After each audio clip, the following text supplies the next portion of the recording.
One of my most important leadership lessons that I ever learned, actually, and it was about humanity and the importance of humanity in leadership, I learned pretty quickly on in my career. It's actually my first leadership role. I was only 28 years old, and I had been put in charge of creating a brand new merit scholarship program for Canada that was going to see us deliver $150 million over 10 years to students. Very exciting mission, and one of the best parts about it was that because I was starting it from scratch, I got to create the team from scratch. So I put together this incredibly dynamic, bright, dedicated, driven group of individuals who were mostly actually in their 20s and 30s. And then one day I got a call from the CEO who told me that he had actually hired someone and that he wanted her to work on our team. I was not happy, and that's putting it lightly. I obviously was not happy that he had hired someone without consulting me, but I was particularly upset about the fact that I had been so deliberate about the kind of individual and the kind of team I wanted to build and the kind of culture I wanted us to have, that I just didn't know how this was going to fit in. But the reality is we were busy, and an extra set of hands is an extra set of hands. So I agreed to meet with Joan. And I met Joan the next day, and I was so surprised. Joan was very shy, hardly said anything to me in that first meeting.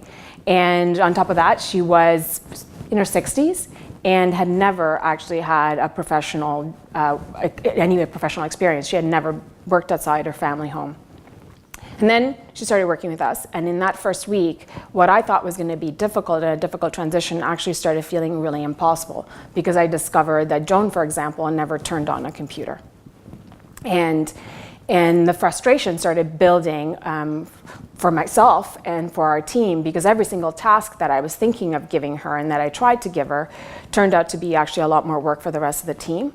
And they were all very kind and respectful, but at the same time, I could see that they were resenting this choice and couldn't understand why I was letting it go on. But slowly, as the time went by, and she did start to build some skill set, learned how to turn on that computer, learned how to use email, learned there's such a thing as Word, and started using those things very slowly. My frustration obviously quietly went away without me necessarily noticing it, until one day, months later, the CEO came into my office and congratulated me on how Joan had beautifully integrated into the team. And I hadn't really noticed it, and I took a moment and realized actually Joan was a completely different person. Her white hair now was pink, and then the next month would be purple. She dressed differently. She was kind of like the hipster grandma all of a sudden. And in that moment, I realized that Joan had really never had that opportunity her entire life to be part of a team, to have her own voice speak out. And what this job had given her is the opportunity to actually come alive and come into herself.